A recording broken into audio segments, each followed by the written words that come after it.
RUSI New South Wales is an independent, apolitical, not-for-profit public education institute that, since 1888, has been promoting informed debate on and enhancing public awareness and understanding of defence and national security issues. We are Australia's oldest think tank. We conduct monthly lectures and seminars, issue a monthly newsletter, provide research support through our extensive military and historical library located in the Anzac Memorial in Sydney's Hyde Park, and together with RUSI Australia, publish a national quarterly magazine called United Service, with informed articles addressing the latest defence and security issues. Please note, this monthly update presents the geostrategic situation as at the 10th of September, 2024. As often with these rapidly changing events, the monthly update can be out of date by the time the podcast is published. The war in Ukraine.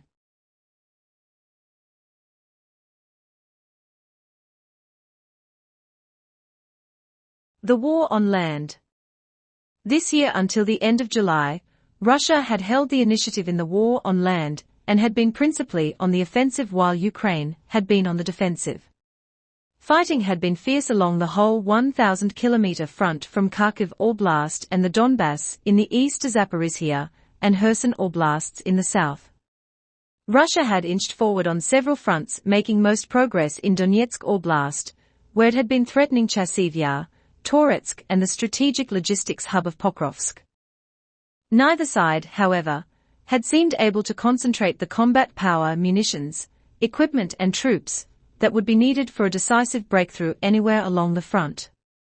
Indeed, in May-June, Ukraine blunted and contained a new Russian cross-border offensive in the northeast from Russia's Belgorod Oblast towards Kharkiv. This offensive only penetrated some 6 kilometers into Kharkiv Oblast and gained little territory. This situation changed on the 6th of August, however, when Ukraine launched a successful cross-border incursion from Sumy Oblast in Ukraine's northeast into Kursk Oblast in Russia's southwest. It caught Russia by surprise. Ukraine used some of its best formations supported by tanks, artillery and swarms of aerial drones and employed speed and maneuver to good effect. It made considerable ground against weak opposition. By the 10th of September, the war on land had devolved into two offensives, the Russian offensive in Donetsk Oblast and the Ukrainian offensive in Kursk Oblast. On the 5th of September, President Putin declared that Russia's primary objective in the conflict was to capture the entire Donbass area, which consists of the Donetsk and Luhansk Oblasts. The Donetsk offensive. In Donetsk Oblast over the past month, Russian forces have been pressing ahead with their offensive towards Pokrovsk. They launched some 43 attacks on the city's outskirts on the 21st of August, but took heavy casualties in the process. They subsequently seized several outlying villages and were putting tremendous pressure on the defenders. By the 5th of September, they were also undertaking intensified operations southwest and west of Donetsk city, trying to widen the southern flank of their Pokrovsk salient. On the 8th of September, Russian forces took the town of Novorodivka, 12 kilometers from Pokrovsk. Later reports said Russian forces were attacking beyond Novorodivka, in at least two places less than 7 kilometers from Pokrovsk. In response to Ukraine's Kursk offensive, however, Russia has been forced to transfer some 30,000 troops from Ukraine to the Kursk Oblast. These troops have been drawn from across the front. Any hopes Ukraine had regarding their transfer from Donetsk seem not to have been realized. Instead, Ukraine has been forced to strengthen its Donetsk defenses.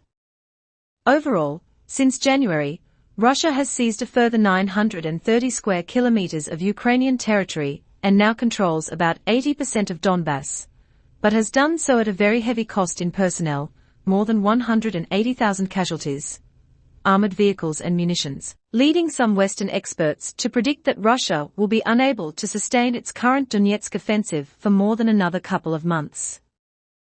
The Kursk offensive. As to Ukraine's Kursk offensive, by the 10th of September, Ukraine claimed to have pushed 28 to 35 kilometers into Kursk Oblast on a front at least 40 kilometers wide, and to have captured some 1,263 square kilometers of Russian territory, including 93 settlements. It had also captured about 100 prisoners, which it is hoping to exchange for captured Ukrainian soldiers. More than 121,000 Russian civilians had been forced to flee. Ukraine also had damaged 3 bridges over the same river, cutting resupply to Russian troops opposing the Ukrainian invasion and providing left flank protection to the invading forces. Further, the destruction of these bridges may impact resupply, particularly of ammunition, to the Donetsk Oblast and the battle for Pokrovsk. By the 10th of September, however, the Ukrainian incursion had slowed considerably and Ukraine may need to go on the defensive there soon.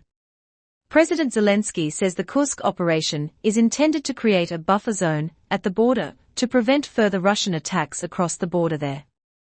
The war at sea. On the maritime front, there has been little change over the past month. Ukraine is continuing to maintain its dominant position in the Black Sea and Sea of Azov. At least 15 warships, nearly half of the Russian Black Sea Fleet, have been destroyed by Ukrainian missiles and sea drones since the war began. Most of the Black Sea Fleet's remaining warships have been forced to relocate from Sevastopol to the port of Novorossiysk, over 300 kilometers away on the Russian mainland. Novorossiysk itself continues to come under Ukrainian missile and drone attack, forcing Russia to disperse some warships within the eastern Black Sea. These naval successes have enabled Ukraine to maintain the export of grain by sea, which has been vital for Ukraine's struggling economy and for food security in Africa and the Middle East. Harassing civil society. Meanwhile, Russia has continued harassing missile and drone strikes on Ukrainian cities and key infrastructure, energy grid and ports, exploiting Ukraine's degraded air defense umbrella.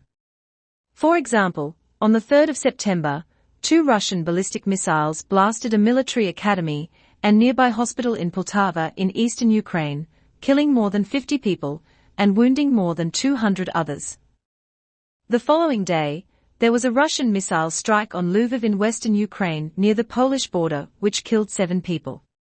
The Poltava attack was one of the deadliest in the war to date. Lack of adequate air defense measures, including fighter aircraft, remains a major issue for Ukraine. Ukraine, however, recently received the long-promised US F-16 fighter jets. One F-16 has been lost already. It crashed while opposing a Russian missile strike, possibly shot down in error by a Ukrainian surface-to-air missile. The pilot, one of Ukraine's most experienced, was killed. President Zelensky responded by sacking the chief of the Ukrainian Air Force. In response to such Russian attacks, Ukraine continues to launch missile and drone attacks on Russian cities near the Russia-Ukraine border, and has deployed hundreds of long-range drones to attack infrastructure targets, including airfields and oil depots, deep inside Russia. Ukrainian missile and drone attacks on Russian oil refineries have shut down around 14% of Russia's refining capacity, impacting Moscow's highly lucrative trade in refined oil products. On the 10th of September, Ukraine targeted the Russian capital, Moscow, in its biggest drone attack so far, killing at least 1 person, setting fire to multi-story residential buildings, and wrecking dozens of homes. Russia said it had destroyed at least 20 Ukrainian attack drones, as they swarmed over the Moscow region, and 124 more over 8 other regions. During the attack, 3 of Moscow's 4 airports were closed for more than 6 hours and almost 50 flights were diverted. While Ukraine uses the drones that it manufactures itself to attack targets deep within Russia, it is not permitted to use the missiles provided by NATO for such purposes. Ukraine is seeking to have that prohibition rescinded. The immediate US response appeared to be no. Political leadership and wider implications for Europe. Overall, the war is putting tremendous strain on the political leadership of Ukraine and Russia. In Ukraine on the 5th of September, President Zelensky replaced 9 senior ministers, including the foreign minister, and 2 deputy prime ministers, with a view to reinvigorating his administration. NATO countries on the fringes of the conflict say their airspace is being increasingly violated by Russian drones. Romania reported that a Russian drone flew into its territory during nighttime attacks on Ukraine on the 1st of September, while another crashed in eastern Latvia the previous day. Latvian President Edgars Rinkevičs said these types of incidents were becoming more frequent along NATO's eastern flank. Poland also has flagged repeated Russian incursions. Analysts say there are suspicions Moscow may be testing the Western alliance, and little is being done to stop it. Now countries close to the war are becoming more vocal, calling for greater powers to protect themselves and take out Russian threats. Since the war began in February 2022, Russian exiles have established a vibrant community in Belgrade, with over 30,000 Russians registered for temporary residence in Serbia. Many Russians, though, struggle to integrate, preferring to maintain their cultural identity. A wave of tens of thousands of Russians went to Serbia after the invasion, many choosing Belgrade for its ancient cultural and religious ties to Moscow. Conflicts in the Middle East.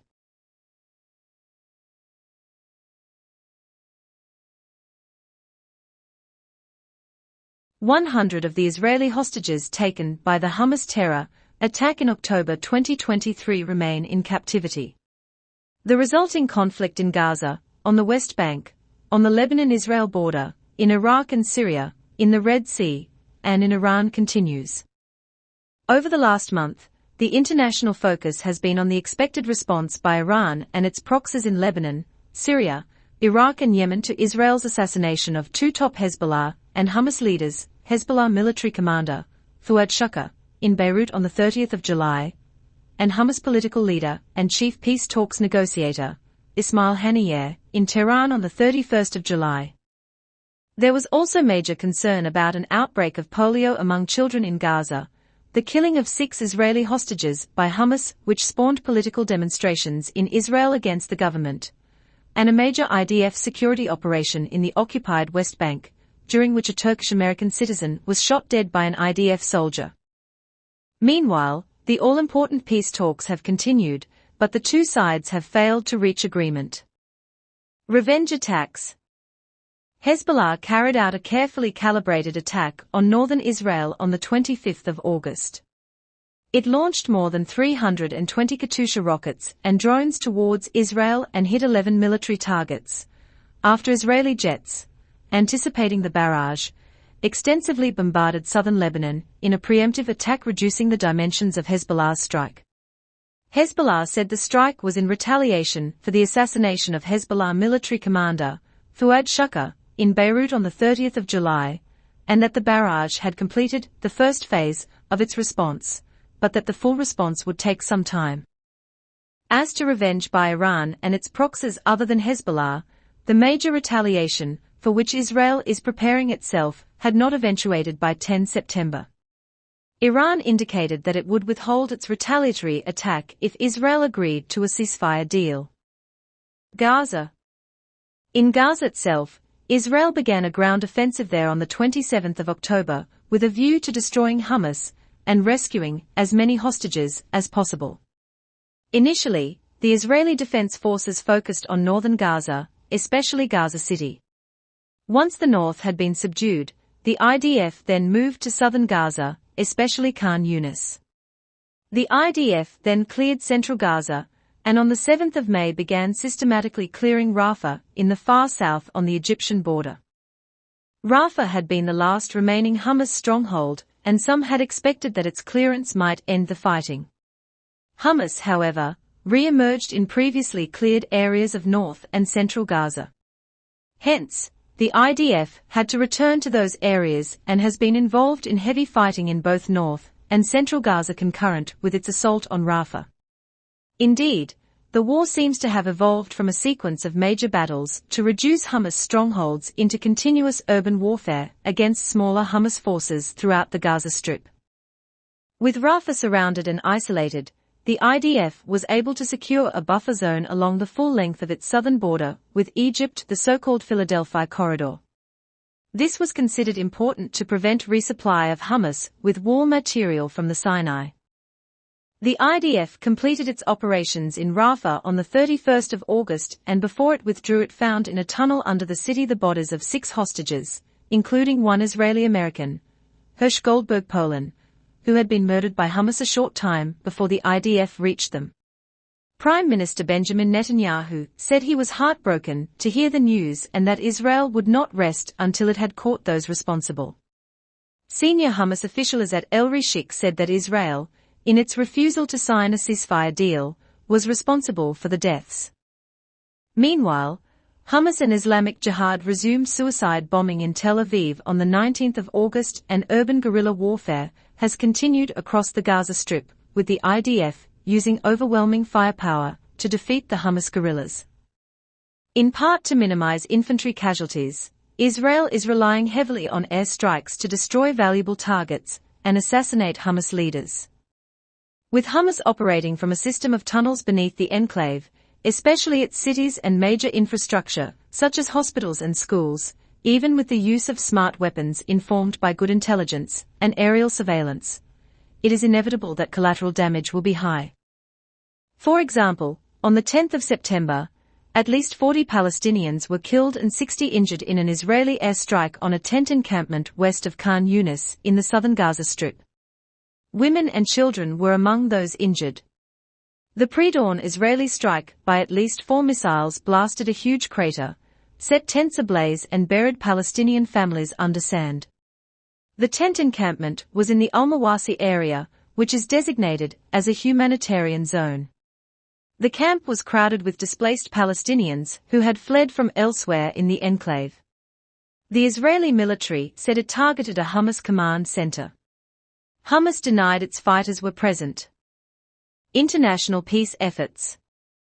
While these IDF ground operations have been underway, the international community has become appalled by the ongoing loss of civilian life and mass destruction of civil infrastructure, which have accompanied the IDF assault on Gaza. Peace negotiations led by the United States, Egypt and Qatar have continued, culminating in a ceasefire plan being championed by the US. On the 11th of June, the United Nations Security Council backed this plan.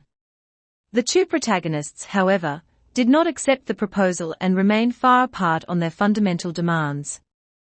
The US, Egypt and Qatar are urging the two protagonists to return to the negotiating table, claiming there are only a couple of issues to be resolved before an interim truce could come into force. Hamas agreed to a modified plan put to the parties on the 2nd of July, but Israel inserted additional clauses unacceptable to Hamas. With negotiations stalled, a view widely held in Israel is that Netanyahu does not want peace until he has achieved total victory, which overrides any desire he may have to recover the hostages.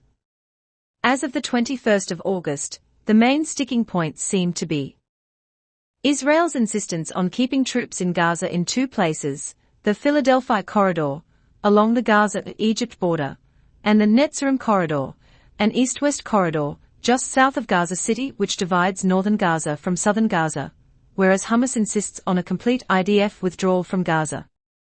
Israel's insistence that certain prisoners it releases in exchange for the Hamas-held hostages be exiled, i.e. not be permitted to return to Gaza, or the West Bank. Hamas rejects this proposal. While Israel may accept a temporary ceasefire, it rejects a permanent ceasefire, as demanded by Hamas. Of these, the Philadelphia corridor condition is the most contentious. Netanyahu is insisting that the IDF troops remain there. His main political opponent, former general and IDF chief of staff, Benny Gantz, however, said on the 3rd of September that Israel does not need to keep troops in the southern Gazan border area for security reasons, and doing so should not be used as a reason to prevent a deal to bring the remaining hostages home. The humanitarian situation. The humanitarian situation in Gaza by the 10th of September remained extreme. More than 40,800 Gazans had been killed, of whom more than half were women and children, and 94,100 wounded since the war began. According to the Hamas-run Health Ministry, health and social services were in disarray. Key civil infrastructure, had been largely destroyed, and children were dying of malnutrition as famine spread across the enclave. An outbreak of polio among children was feared. Polio has re-emerged in Gaza for the first time in 25 years. In August, a 10-month-old unvaccinated child contracted the disease and became paralyzed in one leg. The spread of polio, a highly infectious disease that is most often spread through sewage and contaminated water, poses life-threatening risks for children, especially as the majority of Gaza's hospitals and health clinics have been destroyed or are only partially functioning. There is no cure for polio, but vaccines can protect a child for life. A vaccination program began on the 31st of August using 1.6 million polio vaccines provided by UNICEF, with a view to vaccinating 640,000 children in 2 rounds.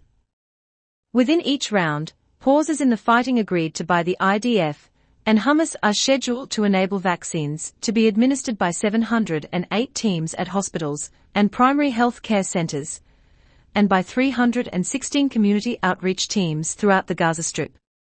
Around 2,700 health workers, including mobile and outreach workers, will support the delivery of both rounds of the campaign. By the 4th of September, UNRWA reported that good progress was being made, some 187,000 children in central Gaza having received the vaccine. Israel and Hamas were agreeing to daily 8-hour pauses in the fighting in pre-specified areas to allow the vaccinations to proceed. No violations had been reported. The campaign will move to other areas of the Gaza Strip for the second round scheduled for late September. It has not all been plain sailing more recently, though. A convoy of United Nations vehicles and staff was detained for more than 8 hours by the IDF in northern Gaza on the 9th of September, despite prior detailed coordination. The convoy included Palestinian and international staff working as part of the polio vaccination campaign underway in northern Gaza and Gaza City. The IDF said it had received intelligence that a number of Palestinian suspects were traveling with the convoy. The West Bank. On the 15th of August, Israeli settlers attacked a Palestinian village near the city of Nablus on the West Bank. Israeli leaders, including Netanyahu, condemned the attacks. On the 28th of August, hundreds of Israeli troops began carrying out raids on Palestinian towns and villages in one of their largest operations in the occupied West Bank in months. Israel said that it aimed to thwart attacks on its civilian settlers, notwithstanding that there had been a rise in Israeli settler attacks on Palestinians. On the 31st of August, clashes broke out between Israeli troops and Palestinians as Israel pushed ahead with a military operation in the flashpoint city of Jenin. The operation involved hundreds of troops and police backed by helicopters and drones entering all areas of the city and the adjacent refugee camp, as well as surrounding villages.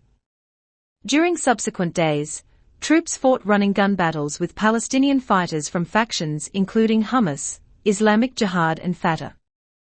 From an international perspective, matters came to a head on the 6th of September, when Israeli troops shot dead a 26-year-old Turkish-American woman who had been participating in a protest against Israeli settlement expansion in the West Bank. The White House said it was deeply disturbed by the death of Aysenur Ezgi Agi and called on Israel to investigate. Turkey's foreign ministry said she was shot in the head and blamed Prime Minister Benjamin Netanyahu's government for her death. The same day, the IDF ended its 9-day operation, having killed many militants and some civilians. By the time the Israeli forces pulled out of Jenin, they left behind a mass of demolished and damaged buildings and infrastructure.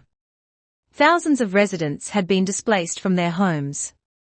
Water and electricity services remained cut, and around 20 kilometers of roadway had been dug up by Israeli bulldozers. A tactic the military said was aimed at neutralizing roadside bombs, but which had ripped up much of the center of the city. The military said 30 explosives planted under the roads had been dismantled. On the 8th of September, the IDF said a truck driver opened fire at an Israeli border crossing between the occupied West Bank and Jordan, killing 3 Israeli guards before being shot dead by security forces. Israel closed all 3 of its land border crossings with Jordan after the attack. Lebanon. Over the last month, the daily exchanges of artillery and rocket fire by the two sides across the Lebanese-Israeli border have continued. On the 7th of September, 3 Lebanese paramedics from the Lebanese Civil Defense were killed and 2 others wounded, one critically, in an Israeli attack while they were extinguishing fires sparked by recent Israeli airstrikes in the southern town of Faroon. The IDF said it struck and eliminated terrorists from the Amal terrorist organization that operated within a Hezbollah military structure in the area. Lebanese Prime Minister Najib Mikati condemned the attack as a violation of international law and announced an emergency meeting with Western ambassadors and international organizations to address the ongoing hostilities. Hanibal Directive. It emerged in the Israeli press during the month that, in the chaos accompanying the 7th of October, 2023 Hamas raid on southern Israel, Israeli forces may have killed some of their own citizens to prevent them being taken hostage in the belief that the so-called Hanibal Directive applied. The Hanibal Directive is a controversial procedure used by Israeli Defense Forces, IDF, to prevent the capture of Israeli soldiers by enemy forces. According to one version, it says that the kidnapping must be stopped by all means, even at the price of striking and harming our own forces. The Israeli military is now coming under increasing pressure to reveal just how many of their own citizens were killed by Israeli soldiers, pilots and police in the confusion of the Hamas attack. Survivors and relatives have been asking not just what went wrong, but whether the military invoked the Hanibal Directive. Assessment.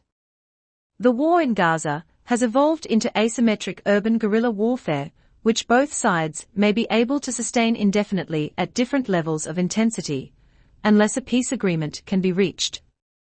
Dr. Roger Shanahan, a Middle East analyst and former Australian Army officer with operational experience in Lebanon, Syria and Afghanistan, writing in the Sydney Morning Herald on the 16th of August, assessed the strategic situation as follows. Too much of the Netanyahu government's decision-making has been driven by a short-term desire for vengeance rather than Israel's long-term security. There is no question that the Netanyahu government had to respond to the Hamas attack of the 7th of October, 2023. Yet the strategic aims it set itself, along with the scale and duration of the operation, should have been constructed so that at the end Israel was more secure than it was at the start. In its local and regional response, Israel has mistaken tactical acumen for strategic acuity. In trying to destroy Hamas by military means alone and therefore prolong Gaza's misery, Israel's future security is now less certain. Sudan. Sudan is a country of 50 million people, and a civil war there, which has been ongoing for since the 15th of April, 2023, has created a humanitarian crisis on a scale comparable to or exceeding those in Ukraine and Gaza. The civil war is between rival factions in the Sudanese military government, the Sudanese armed forces under General Abdel Fattah al-Burhan, and the paramilitary rapid support forces under Mohamed Hamdan Dagalo, aka Hemedti.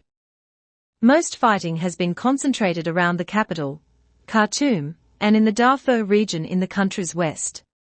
Since April, intense fighting has focused on 3 regions: North Darfur, where more than 40 villages have been burned and civilians trapped with no safety or food, in El Fasher, Kordofan in central Sudan, which the RSF now largely controls, and around Khartoum and along the Blue and White Niles, where the RSF also appears to have the upper hand. On the 2nd of May, a U.S. Senate hearing estimated that the death toll could be as high as 150,000. As of the 5th of July, the war continued unabated, with the RSF having the upper hand in Darfur and Khartoum, with the SAF operating from Port Sudan on the Red Sea coast and seeking to challenge the RSF in its strongholds. Some 7.7 million had been internally displaced, more than 2.1 million had fled the country as refugees, and perhaps up to 25 million, half the population, were facing starvation. The UN World Food Programme now considers this to be the world's largest hunger crisis. More than half the population is now experiencing crisis levels of hunger. Multiple areas are at risk of famine, and on the 1st of August famine was confirmed in a camp sheltering hundreds of thousands of displaced people in North Darfur. UNHCR advises that since the war began more than 10 million people have been forced to flee. Conflict is escalating, malnutrition is rampant and medical supplies are running out. Families are seeking protection, both in Sudan and in neighboring countries Chad, Central African Republic, South Sudan, Ethiopia, and Egypt. Famine has been confirmed in North Darfur. Some 50% of the population is experiencing acute hunger. Many people have died of starvation and millions more across the country are on the brink. Some people have resorted to eating dirt and leaves out of desperation. Women and children are experiencing atrocious violence. There are more internally displaced people in Sudan than anywhere else in the world. Camps for displaced people are stretched to their limits and health clinics have been forced to close. Indonesia. On the 29th of August, Australia and Indonesia signed an Australia-Indonesia Defence Cooperation Agreement. The treaty-level pact was signed in Jakarta by Richard Marles, Australia's Defence Minister and Deputy Prime Minister, and Prabowo Subianto, a former general who is Indonesia's Defence Minister and incoming President. The agreement is expected to facilitate more ambitious joint military exercises between the two countries and will allow for enhanced practical cooperation and interoperability between our defence forces in areas such as maritime security, counter-terrorism, humanitarian and disaster relief, logistics support, education and training, as well as across defence industry. Indonesia, however, is not expected to ditch its non-aligned foreign policy nor its concerns about the AUKUS agreement. Timor-Leste. In mid-August, Beijing signed an agreement to strengthen its comprehensive strategic partnership with Timor-Leste. 2 weeks later, it sent a military delegation to the small island state. It was reported on the 31st of August that the two sides had reached a series of understandings on bilateral defense. In recent years, China has been boosting its defense diplomacy with small island developing states like Timor-Leste, which sits on the Southeast Asian boundary with Oceania. Faced with development and climate change challenges, many of these island nations have gained traction from the geopolitical rivalry between China and the United States. Pacific tourism. On the 8th of September, it was reported that Pacific Island nations like Fiji hope to lure China's tourists with a promise of purity as travelers return to the skies. In the case of Palau, though, tourist numbers from Asia are less than half their pre-pandemic levels, partly driven by a drop in Japanese and Korean visitors. But it is Chinese tourist numbers that have fallen most. After peaking at 90,000 in 2015, the number of visitors from China fell to 28,000 in 2019. Last year, fewer than 8,000 visited. Commenting on the trend in August, Palau's president, Sir Angel Whipps Jr., said the Chinese government was weaponizing tourism by discouraging citizens from visiting Palau, one of a shrinking number of Pacific countries that recognize Taiwan and therefore do not have official relations with Beijing. Antarctica and the new Chinese base. China has expanded its presence in Antarctica, opening a new base, Kinling, which can house 80 residents year-round. It is China's fifth Antarctic base and the third capable of year-round operations. While ostensibly focused on sustainable development, which may mean preparing for natural resources exploitation, from this highly strategic location, it also potentially can monitor Australian and New Zealand communications using the BeiDou navigation network. AUKUS. AUKUS is the Australia-United Kingdom-United States trilateral security partnership signed in September 2021, an agreement to jointly develop advanced military technology, Pillar 1 of which relates to building a nuclear-powered attack submarine and Pillar 2 of which relates to other advanced technologies such as artificial intelligence, hypersonic missiles and quantum technologies. On the 9th of September, it was reported from Washington that, while the United States is satisfied with progress under AUKUS Pillar I, it is growing impatient with lack of progress under Pillar 2's 8 priority research fields: advanced cyber, artificial intelligence, quantum technologies, undersea capabilities, hypersonics, electronic warfare, innovation, and information sharing, each of which has game-winning potential in the strategic competition with China. Since AUKUS was announced 3 years ago, China has extended its advantage in critical technologies. The Biden administration is pushing for the AUKUS partnership to launch 2 or 3 world-leading military technology projects under AUKUS Pillar 2 before President Biden's presidency ends next January. Australia. Royal Australian Navy Long-Range Strike Capability. Australia's 2023 Defence Strategic Review emphasised the need for Australia to be able to hold an enemy at risk and at longer distance from Australia. Long-range missiles were to be an important means of doing this. To this end, the Australian Navy demonstrated its long-range strike capability in a military exercise, Exercise RIMPAC 24, in the Pacific near Hawaii in July, when the air warfare destroyer, HMAS Sydney, successfully tested its new naval strike missile, the so-called Standard Missile 6 SM-6. The SM-6 is expected to replace the aging Harpoon weapon system in the Navy inventory, and both the Hobart-class air warfare destroyers and Anzac-class frigates will be equipped with it. Royal Australian Air Force Long-Range Strike Capability. On the 5th of September, the Australian government announced that it had signed a contract with Kongsberg Defence and Aerospace to acquire Joint Strike Missiles, JSMs, for the RAAF F-35A Lightning II Joint Strike Fighter. The contract, valued at $142 million, will expedite Australia's guided weapons capability and give the F-35 as a long-range strike capability. The JSM is designed to fit into the F-35 as internal weapons bay, preserving the aircraft's stealth characteristics. The number of missiles to be acquired under the contract was not specified. Missile manufacture. Australia will invest $850 million on a factory near Newcastle to build long-range strike missiles, with the first to be delivered in 2027. The factory will be operated by Norwegian arms manufacturer, Kongsberg. It is the latest measure to establish a guided weapons facility in Australia. The factory will produce the Naval Strike Missile, NSM, and the Joint Strike Missile, JSM. The factory will be the first outside Norway to make the NSM and the JSM, which will be carried by the Navy's warships and the Air Force's Joint Strike Fighters. Respectively, the JSM has a range of about 500 kilometers. The NSM's range is about 250 kilometers and can sink a surface warship. The missiles cost up to $4 million each. About 100 missiles a year will be produced, with the potential for them to be exported to other militaries, including the United States. Mild traumatic brain injury. Scientists have discovered that invisible blast waves, repeatedly buffeting soldiers' brains in routine training, are causing new kinds of visible physical brain injury, inflammation, and scarring.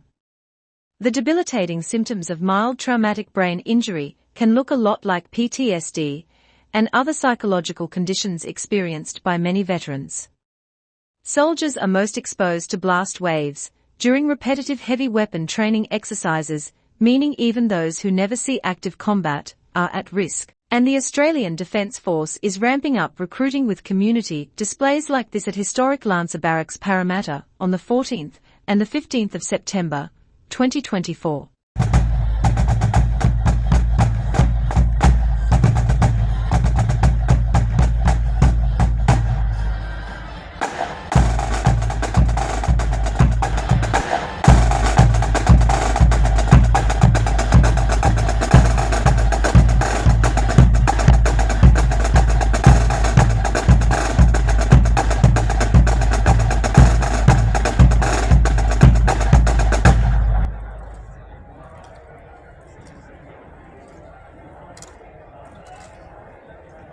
This strategic update was produced by David Leese, Chair of the RUSI New South Wales Special Interest Group on Strategy. The SIG Strategy Group seeks to enhance knowledge of strategy, including the evolution of strategic thought, maintain awareness of current geostrategic issues, and undertake research on nominated issues of current strategic interest. A more detailed strategic review is published each month in RUSI's newsletter, which is available on the RUSI New South Wales website. Thank you.